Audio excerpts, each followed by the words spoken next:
അങ്ങനെ നമ്മുടെ വിലാസിനി അറയ്ക്കലെത്തിയിട്ട് പണ്ട് ചെയ്തു പോയ തെറ്റുകുറ്റങ്ങളെല്ലാം ഗോവിന്ദിൻ്റെ കൂടെ ഏറ്റുപറഞ്ഞ് ഒരുപാട് പശ്ചാത്തപിക്കുകയാണ് നമ്മുടെ വിലാസിനി. അപ്പോൾ എന്തിനായിരിക്കും വിലാസിനി ഇങ്ങനെ പശ്ചാത്തപിക്കുകയും സങ്കടപ്പെടുകയും ഒക്കെ ചെയ്തത് എന്നറിയാനായിട്ട് നിങ്ങൾക്ക് എല്ലാവർക്കും ഒരു ആകാംക്ഷ ഉണ്ടാവും. അപ്പോൾ അതേക്കുറിച്ച് പറയാനായിട്ട് ഞാനിങ്ങനെ റെഡി ആയിട്ട് വന്നിരിക്കുകയാണ്. പക്ഷേ അതിലേക്കൊക്കെ പോകുന്നതിന് മുമ്പായിട്ട് ആരെങ്കിലും നമ്മുടെ ചാനൽ സബ്സ്ക്രൈബ് ചെയ്യാതെ ഉണ്ടെങ്കിൽ എത്രയും പെട്ടെന്ന് സബ്സ്ക്രൈബ് ചെയ്തേക്കണം. അതോടൊപ്പം തന്നെ ബെല്ലൈക്കൻ കൂടി പ്രസ് ചെയ്യാനും മറക്കരുത്. അങ്ങനെ നമ്മുടെ വിലാസിനെ നമ്മുടെ ഗോവിന്ദിനെ മാറ്റി നിർത്തിയിട്ട് സംസാരിക്കുകയാണ്. ഇതൊക്കെ മാറി നിന്ന് ഗീതു ഇതൊക്കെ കേൾക്കുകയും ചെയ്യുന്നുണ്ട്. അപ്പോൾ വിലാസിനി പറയണം, മോനെ നീ അമ്മയോട് ക്ഷമിക്കണം. കാരണം ഞാൻ ഒത്തിരി തെറ്റുകൾ ചെയ്തിട്ടുണ്ട്. ഭദ്രേട്ടൻ്റെ കൂടെ കൂടി ഒരുപാട് കൊള്ളരുതായ്മകൾ ഞാൻ ചെയ്തിട്ടുണ്ട്. മോൻ്റെ അച്ഛനെന്ന ആ വലിയ മഹാനില്ലേ, ആ മഹാനായ ആ മനുഷ്യനോട് പോലും ഒരുപാട് ക്രൂരതകൾ എൻ്റെ ഭർത്താവ് ചെയ്തിട്ടുണ്ട്. അതിനൊക്കെ കൂടി ഞാൻ മോനോട് മാപ്പ് ചോദിക്കുകയാണ് എന്നിങ്ങനെ പറയുകയാണ്. അതിനുശേഷം നമ്മുടെ വിലാസിനി പറയുകയാണ്, എൻ്റെ തെറ്റുകളെല്ലാം മോൻ പൊറുക്കണം. ഇത്രയും ദ്രോഹങ്ങൾ ഈ കുടുംബത്തോട് ചെയ്തിട്ടും എന്നെ സഹായിക്കാനായിട്ട് ആരും അറിയാതെ മോൻ കാണിച്ച ആ ഒരു വലിയ മനസ്സുണ്ടല്ലോ, അതിന് എത്ര നന്ദി പറഞ്ഞാലും മതിയാവില്ല. ഉടനെ തന്നെ ഗോവിന്ദ് പറയാണ്, ഏയ് അതിന് ആൻറ്റി എന്നോട് നന്ദിയൊന്നും പറഞ്ഞ് എന്നെ അത്ര വലിയ വിശുദ്ധനാക്കേണ്ട ആവശ്യമൊന്നുമില്ല. ഞാൻ ചെയ്തത് മറ്റൊന്നും കൊണ്ടല്ല. എനിക്ക് പ്രിയമോളോടും എൻ്റെ ഭാര്യയായ ഗീതുവിനോടും എനിക്ക് ചില കടമകളൊക്കെ ഉണ്ട്. ആ കടമകളുടെ പേരിലാണ് ഞാൻ ആൻറ്റിയെ അങ്ങനെ സഹായിക്കാനായിട്ട് നിന്നത്. പിന്നെ ശരിക്കും പറയുകയാണെങ്കിൽ ആൻറ്റിയുടെ ഈ പ്രശ്നം ഞാനന്ന് ഹോസ്പിറ്റലിൽ കൊണ്ടുപോയിട്ട് ഡോക്ടറോട് പറഞ്ഞതാ, ആൻറ്റിക്ക് എന്ത് ചികിത്സ വേണമെങ്കിലും കൊടുക്കണം എന്നുള്ള കാര്യം ഞാൻ പറഞ്ഞിട്ടുണ്ടായിരുന്നു. അപ്പോൾ ഡോക്ടർ അതേക്കുറിച്ച് പറയുകയും ചെയ്തിരുന്നു. പിന്നീട് അതേക്കുറിച്ചൊക്കെ എൻ്റെ തിരക്ക് കാരണം ആൻറ്റിയുടെ കാര്യം തിരക്കാൻ ഞാൻ ശരിക്കും പറഞ്ഞാൽ വിട്ടുപോയി. ആൻറ്റി ഇങ്ങോട്ട് കയറി വരുന്നത് കണ്ടപ്പോഴാണ് ഞാൻ പെട്ടെന്നത് ഓർത്തത്. അപ്പം തന്നെ ഞാൻ ആ ഡോക്ടറെ വിളിച്ച് ചോദിക്കുകയും ചെയ്തു. അപ്പോഴാണ് ശരിക്കും ഇത്രയും വിശദമായിട്ട് എനിക്ക് കാര്യം മനസ്സിലായത്. ശരിക്കും അന്ന് ഡോക്ടർ എന്നോട് ഒരു ചെറിയ സംശയം പറഞ്ഞിട്ടുണ്ടായിരുന്നു. പക്ഷേ ഇപ്പോഴാണ് അത് തീർത്തും എനിക്കറിയാൻ സാധിച്ചത്. ആൻറ്റി വിഷമിക്കുകയൊന്നും വേണ്ട, ഇത് ചെറിയൊരു സർജറി കൊണ്ട് മാറ്റിയെടുക്കാവുന്നതേ ഉള്ളൂ. അപ്പോൾ വിലാസിനി പറയണം, എന്തിനാ മോനെ എന്നോട് കള്ളം പറയുന്നത്? എനിക്കറിയാം, എൻ്റെ രോഗത്തെക്കുറിച്ച് നന്നായിട്ട് എനിക്കറിയാം. അറിഞ്ഞിട്ട് തന്നെയാണ് ഞാൻ മുന്നിൽ നിൽക്കുന്നത് എന്നിങ്ങനെ പറയാം. വിലാസിനി അങ്ങനെ പറയുകയാണ്. അപ്പോൾ ഗോവിന്ദ് പറയാണ്, ആൻറ്റി ഇങ്ങനെ വിഷമിക്കേണ്ട ഒരു കാര്യമില്ല. ആൻറ്റി സമാധാനമായിട്ടിരിക്കുക, വേണ്ടുന്ന ചികിത്സകളും കാര്യങ്ങളും ഒക്കെ നമുക്ക് ചെയ്യാം എന്നിങ്ങനെ പറയുകയാണ്.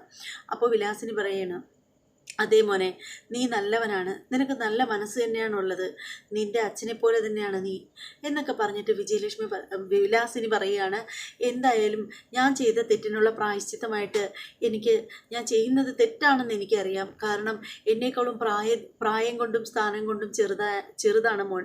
അപ്പോൾ മോനോട് അങ്ങനെ പെരുമാറുന്നത് തെറ്റാണെന്നൊക്കെ എനിക്കറിയാം. എന്നാലും ഞാൻ മരിച്ചു പോയാലും എൻ്റെ ആത്മാവിന് മോക്ഷം കിട്ടണമെങ്കിൽ ഞാൻ അത് ചെയ്തേ പറ്റൂ എന്ന് പറഞ്ഞിട്ട് വിലാസിനി നമ്മുടെ ഗോവിന്ദിൻ്റെ കാലിൽ ഇങ്ങനെ തൊടാനായിട്ട് വരികയാണ്, മാപ്പ് പറയാനായിട്ട്. അപ്പോൾ നമ്മുടെ ഗീതു പെട്ടെന്ന് വന്നിട്ട് ഇങ്ങനെ ആ കയ്യെ ഇങ്ങനെ തട്ടി തടയുകയാണ്. അതിനുശേഷം ഗീതു അമ്മയെ നോക്കുകയാണ്. അമ്മയെ നോക്കിയിട്ട് ഗീതു കരയുകയാണ്, സങ്കടപ്പെടുകയാണ് ഗീതു. എന്നിട്ട് പറയണം, അമ്മേ എന്നോട് എന്താ പറയാതിരുന്നത്?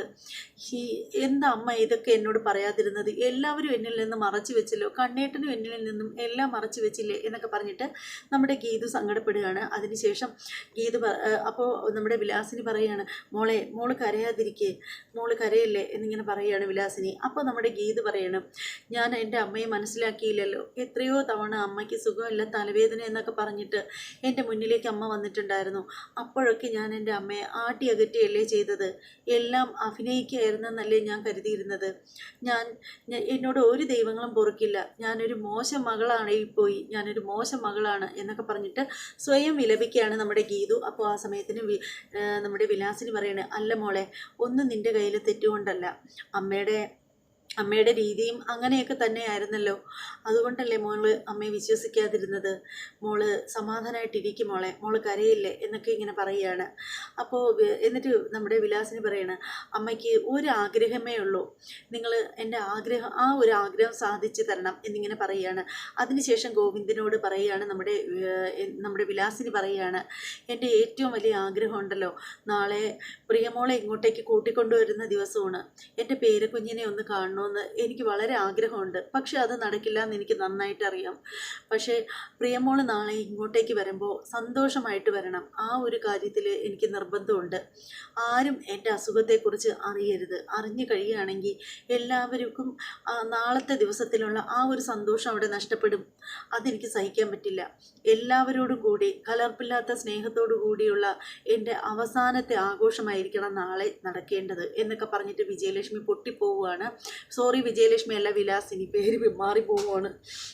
അങ്ങനെ നമ്മുടെ വിലാസിനി പൊട്ടിപ്പോവുകയാണ്. അങ്ങനെ അപ്പോൾ ആ സമയത്തിന് നമ്മുടെ ഗീതു ഭയങ്കരമായിട്ട് കരയുകയാണ്. അപ്പോൾ ഗോവിന്ദ് ചെന്നിട്ട് സമാധാനിപ്പിക്കുകയാണ്. ഗീതുവിനോട് പറയുകയാണ്, ഗീതു നീ കരയണ്ട, നീ സമാധാനമായിട്ടിരിക്കുക. ആൻറ്റിക്ക് വേണ്ടുന്ന ഏറ്റവും നല്ല ചികിത്സ തന്നെ ഞാൻ കൊടുക്കാം. പിന്നെ കാശ് മാത്രമല്ലേ നമ്മളെ കൊണ്ട് സഹായിക്കാൻ പറ്റുള്ളൂ. പിന്നെ ബാക്കിയൊക്കെ നിങ്ങൾ ഭഗവാനോട് പ്രാർത്ഥിക്കുക എന്നിങ്ങനെ പറയുകയാണ് ഗോവിന്ദ്. അതിനുശേഷം ഗോവിന്ദ് പറയാണ്, ആൻറ്റിക്ക് ഗീതുവിന് ചോറ് വാരി കൊടുക്കണം എന്നല്ലേ പറഞ്ഞത്, അത് നടക്കട്ടെ എന്ന് പറഞ്ഞിട്ട് ഗോവിന്ദ് അങ്ങ് കയറി പോവുകയാണ്. അപ്പോൾ നമ്മുടെ അമ്മയെ കെട്ടിപ്പിടിച്ച് കരയുകയാണ് നമ്മുടെ ഗീതു. ഭയങ്കരമായിട്ട് കരയുകയാണ്. അങ്ങനെ നമ്മുടെ വിലാസിനിയും ഒപ്പം കരയുകയാണ്. എന്നിട്ട് വിലാസിനി പറയണം, മോൾ ഇങ്ങനെ കരഞ്ഞുകൊണ്ട് അകത്ത് കയറിപ്പോയാൽ രേഖയും കാഞ്ചനയും ഒക്കെ ശ്രദ്ധിക്കും. അവരാരും അറിയേണ്ട ഇത്.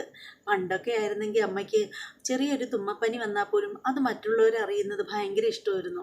അപ്പോൾ കിട്ടുന്ന ആ ഒരു സഹതാപം ഉണ്ടല്ലോ, അത് ഞാൻ ഒരുപാട് ആഗ്രഹിച്ചിട്ടുണ്ട്. എന്നിട്ട് അതിലൊക്കെ ദൂർത്തായിട്ട് അഹങ്കരിച്ചിട്ടുമുണ്ട്. പക്ഷേ ഇപ്പോഴുണ്ടല്ലോ, എനിക്ക് ആരുടെയും സഹതാപം കൊണ്ടുള്ളൊരു നോട്ടം പോലും എനിക്ക് സഹിക്കാൻ പറ്റില്ല. അതുകൊണ്ട് ആരുടെയും സഹതാപം എനിക്ക് വേണ്ട. മോള് വാ എന്ന് പറഞ്ഞിട്ട് നമ്മുടെ ഗീതുവിനെ അകത്തേക്ക് കൂട്ടി വരികയാണ് വിലാസിനി. അതിനുശേഷം നമ്മുടെ വിലാസിനി ചോറ് വാരി കൊടുക്കുകയാണ് നമ്മുടെ ഗീതുവിന്.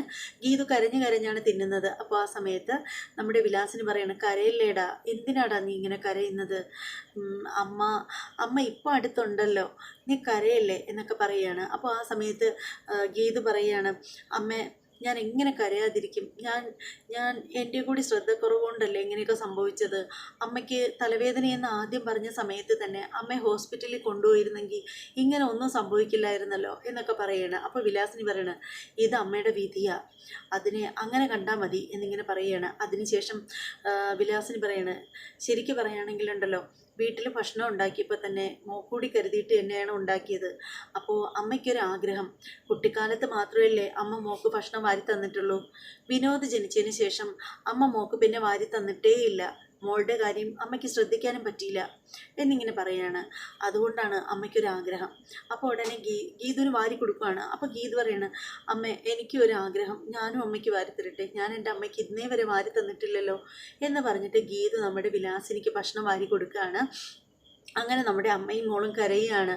നമ്മുടെ വിജയലക്ഷ്മി അല്ല, നമ്മുടെ വിലാസിനി മെല്ലെ മെല്ലെ കണ്ണുകളൊക്കെ ഇങ്ങനെ തുടച്ചിട്ട് ഇങ്ങനെ നോക്കുമ്പോൾ നമ്മുടെ രേഖയും കാഞ്ചനയും കൂടി നിൽക്കുന്നത് കാണുകയാണ്. പെട്ടെന്ന് തന്നെ വിലാസിന് കണ്ണ് തുടച്ചിട്ട് പറയണ്, മോളെ ദേ അവർ ശ്രദ്ധിക്കുന്നുണ്ട്, അവർ അറിയണ്ട ഇതൊന്നും. മോള് കരയുകയാണെങ്കിൽ ഉറപ്പായിട്ടും അവരൊക്കെ കാര്യം തിരക്കും. അപ്പോൾ പിന്നെ അത് അവരോട് പറയേണ്ടി വരും. അതുകൊണ്ട് മോള് കരയല്ലേ എന്നിങ്ങനെ പറയുകയാണ്. അങ്ങനെ നമ്മുടെ ഗീതു കരച്ചിലൊക്കെ അടക്കാനൊക്കെ ആയിട്ട് ശ്രമിക്കുന്നുണ്ട്. അതിനുശേഷം നമ്മുടെ വിലാസിനി പറയാണ്, മോളെ ആഹാരമൊക്കെ കൊടുത്ത് തീർന്നേ. അപ്പോൾ നമ്മുടെ വിലാസിനി പറയണ, മോളെ ഇനി ഞാൻ പോകുന്നതിന് തൊട്ട് മുമ്പുണ്ടല്ലോ, ഞാനൊരു നമ്പർ ഇടും, മോള് അമ്മയ്ക്കൊപ്പം നിൽക്കണം കേട്ടോ എന്നിങ്ങനെ പറയുകയാണ്. അതിനുശേഷം വിലാസിനി കൈയൊക്കെ കഴുകിയതിന് ശേഷം പോകുന്ന സമയത്തിന് നമ്മുടെ രേഖയും കാഞ്ചനയും അവിടെ നിന്ന് ഇതൊക്കെ നോക്കിക്കൊണ്ട് നിൽക്കുകയാണ്. അപ്പോൾ അത് കാണുമ്പോഴത്തേക്ക് കാഞ്ചന രേഖയോട് പറയാണ്, രേഖ പാപ്പാ, ഈ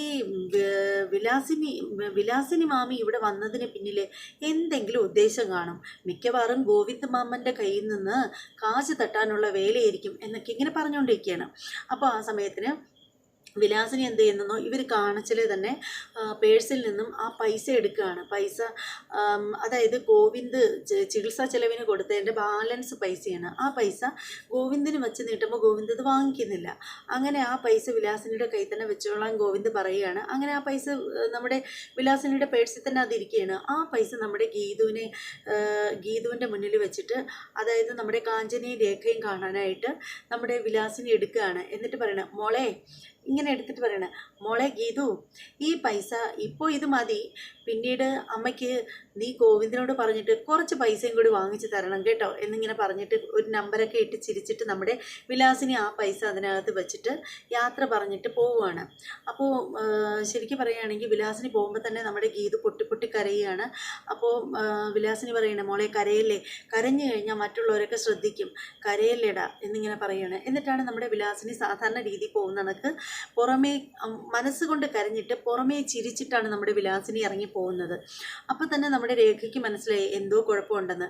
അങ്ങനെ നമ്മുടെ രേഖ വന്നിട്ട് ഗീതുവിൻ്റെ അടുത്ത് വന്നിട്ട് ചോദിക്കണേ, എന്താ ഗീതു മോളെ, എന്താ സംഭവിച്ചത്? ആൻറ്റി പഴയതുപോലുള്ള ആൻറ്റിയൊന്നുമല്ല, ആൻറ്റിക്ക് എന്തോ പറ്റിയിട്ടുണ്ട്, ആൻറ്റി എന്താ വല്ലാതിരിക്കുന്നത് എന്നൊക്കെ ചോദിക്കുകയാണ്. അപ്പം നമ്മുടെ ഗീതു പറയുകയാണ്, രേഖേച്ചി ഞാൻ എല്ലാം രേഖേച്ചിയോട് പറയാം, പക്ഷെ ഇപ്പോഴല്ല, പിന്നീട് എന്നിങ്ങനെ പറയുകയാണ്. എന്നിട്ട് ഗീതു നേരെ മുറിയിലേക്ക് പോവുകയാണ്. പിന്നെ കാണിക്കുന്നതെന്ന് വെച്ചാൽ ഗീതു ബെഡിലിരുന്ന് ഇങ്ങനെ ഒരേപോലെ ഇന്ന് കരഞ്ഞുകൊണ്ടിരിക്കുകയാണ്. അപ്പോൾ നമ്മുടെ ഗോവിന്ദ് മുറിയിലേക്ക് വരികയാണ്. വന്നിട്ട് ഇങ്ങനെ ഗീതുവിൻ്റെ അടുത്തേക്ക് വന്നിട്ട് ലൈറ്റ് അണച്ചിട്ടാണ് നമ്മുടെ ഗീതു ഇരിക്കുന്നത്. അങ്ങനെ ഗോവിന്ദ് ലൈറ്റൊക്കെ ഇട്ടിട്ട് അകത്തേക്ക് കയറി വരികയാണ്. എന്നിട്ട് ഗീതുവിൻ്റെ അടുത്ത് വന്നിട്ട് ചോദിക്കുകയാണ്, ഗീതു കരച്ചിൽ നിർത്ത് ഗീതു എന്നിങ്ങനെ പറയുകയാണ്. എന്നിട്ട് ഗോവിന്ദ് വന്നിട്ട് ഗീതുവിൻ്റെ അടുത്തിരുന്നിട്ട് പറയുകയാണ്, നീ സമാധാനപ്പെട്, നമുക്ക് ആൻറ്റിക്ക് വേണ്ടുന്ന ചികിത്സകളും കാര്യങ്ങളും ഒക്കെ കൊടുക്കാം, നീ സങ്കടപ്പെടല്ലേ എന്നിങ്ങനെ പറയുകയാണ്. അപ്പോൾ ഗീതു പറയുകയാണ്, ഞാൻ എങ്ങനെ കണ്ണേട്ടാ സങ്കടപ്പെടാതിരിക്കും, ശരിക്കും എൻ്റെ അമ്മയ്ക്ക് ഇങ്ങനെയൊക്കെ വന്നതിനുള്ള ഒരു പങ്ക് എനിക്കുമില്ലേ?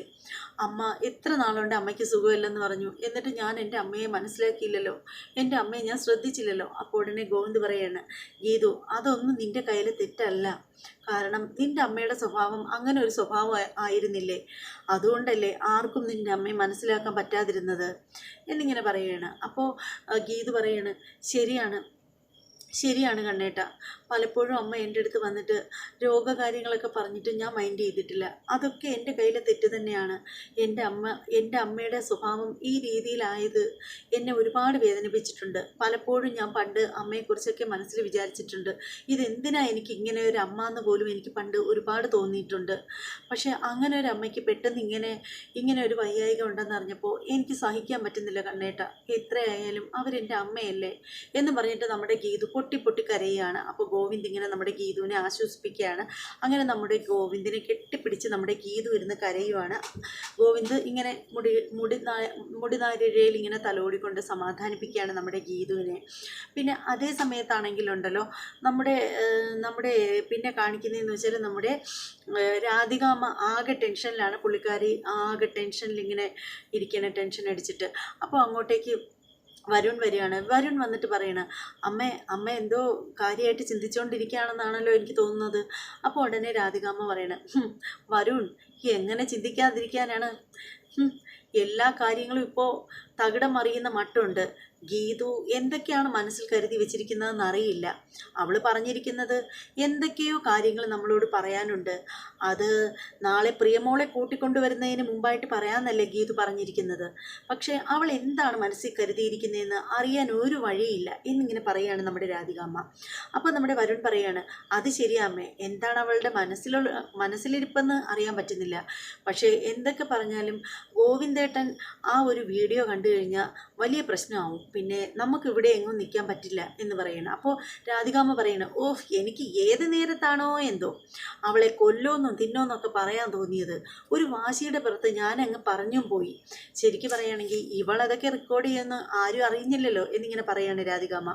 അപ്പോൾ വരുൺ പറയണം, അതാണ് പ്രശ്നമായത്, അമ്മ ഇങ്ങനെ പറഞ്ഞില്ലേ, ഇനി മുമ്പാണെങ്കിൽ എന്ത് കണ്ടാലും ഗോവിന്ദേട്ടനോട് അമ്മ ഒന്ന് കരഞ്ഞ് പറയുകയാണെങ്കിൽ അത് ഗോവിന്ദേട്ടൻ വിശ്വസിക്കുമായിരുന്നു. പക്ഷേ ഈ ഒരു കാര്യത്തിൽ ഈ ഒരു വീഡിയോ ക്ലിപ്പ് ഗോവിന്ദേട്ടൻ കാണുകയാണെങ്കിൽ ഒരിക്കലും ഗോവിന്ദേട്ടൻ പിന്നെ അമ്മയെ വിശ്വസിക്കില്ല എന്ന് മാത്രമല്ല, നമ്മളെ രണ്ടുപേരെ അറയ്ക്കലെന്ന് മാത്രമല്ല AGM നിന്നും മറ്റ് സ്ഥാപനങ്ങളിൽ നിന്നെല്ലാം നമ്മൾ പുറത്താവും എന്നിങ്ങനെ പറയുകയാണ് വരുൺ.